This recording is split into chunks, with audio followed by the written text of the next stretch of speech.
तो ईरान के सर्वोच्च नेता अयातुल्ला अली खामनेई की मौत हो चुकी है। IRGC ने भी, जो कि इस्लामिक रेवोल्यूशनरी गार्ड कॉर्प्स है, उन्होंने इस बात की घोषणा की है। उन्होंने कहा है कि अयातुल्ला की मौत एक शोक का विषय है और एक बहुत बड़ा नुकसान है।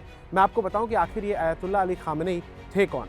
ये पिछले 35 साल से ईरान के सर्वोच्च नेता थे, ईरान की सत्ता पर काबिज थे और ये वहां के राष्ट्रपति भी रह चुके हैं और उससे पहले उप रक्षा मंत्री भी रह चुके हैं। मैं खामनेई के अगर आपको बारे में बताऊं तो इनका जन्म 19 अप्रैल 1939 में हुआ था और उसके बाद कहीं ना कहीं जो ईरान में शाह की सत्ता थी उनके धुर विरोधी थे और चाहते थे कि ईरान में इस्लामिक क्रांति आए, इस्लामिक शासन आए, शरिया से इस्लाम को एक तरीके से ईरान को गवर्न होना चाहिए, ये इनकी चाहत थी। मैं आपको बताऊं कि अयातुल्ला का जन्म 19 अप्रैल 1939 को हुआ था। जैसे कि मैंने आपको बताया, ईरान के धार्मिक शहर मशहद में इनका जन्म हुआ था। मशहद में एक मौलवी परिवार में, यानी कि शुरुआत से ही इनकी जो शिक्षा दीक्षा है वो कहीं ना कहीं इस्लाम के जो आयतें हैं, कुरान की आयतें हैं, उनके बीच हुई और इनकी चाहत वहीं से डेवलप हुई कि ये चाहते थे कि ईरान में इस्लामिक राज आए, इस्लामिक शासन आए। यहाँ पर मैं आपको बताऊं कि ये खोमैनी शाह की नीतियों के धुर विरोधी थे, कट्टर एक तरीके से थे, विरोधी थे और यहाँ पर 1963 में शाह के खिलाफ भाषण देने पर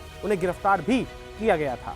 धीरे धीरे वो सरकार विरोधी आंदोलन का बड़ा चेहरा भी बने और खोमैनी के विश्वासपात्र लोगों में शामिल हो गए। खोमैनी वही थे जिन्होंने 1979 में सत्ता का परिवर्तन किया था जब ईरान में इस्लामिक क्रांति आई थी और उसके बाद खोमैनी 10 साल तक वहां के सुप्रीम लीडर रहे थे। उसके बाद ही जब उनकी मौत हुई तो 1989 में, यानी कि 1989 में यहाँ पर बने थे अली खामनेई सुप्रीम लीडर।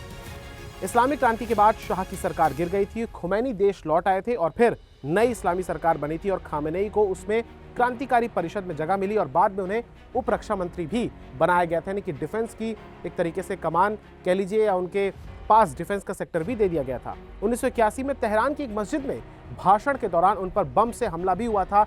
उनकी तस्वीर आप देख सकते हैं जिस समय ये अस्पताल में भर्ती थे, यानी पर इन पर अटैक भी हो चुका है। और इसके अलावा यहाँ पर मैं आपको बता दूं कि उसी के एक साल के बाद एक और बम धमाके में उस वक्त के राष्ट्रपति की मौत हुई थी और उसके बाद जब चुनाव हुए तो खामेनेई भारी बहुमत से जीते थे और वो बने थे ईरान के तीसरे राष्ट्रपति। 1989 में खोमैनी के निधन के बाद खामेनेई को बनाया गया था सर्वोच्च नेता और उनको रहबर कहा जाता था। एक तरीके से इस्लामी व्यवस्था का उनको मजबूत रक्षक भी माना जाता था। यहाँ पर एक तरीके से जो खामेनेई है उनकी सत्ता को बहुत बड़ा चुनौती यहाँ पर इजराइल और अमेरिका से मिल रही थी, लेकिन अब जब ये अटैक हुआ तो कहीं ना कहीं अब इनकी जान जा चुकी है। अब देखना होगा कि आने वाले समय में कौन ईरान का सर्वोच्च नेता बनता है। देखते रहिए Bharat Buzz Live. Bharat Buzz Live, हर खबर में भारत।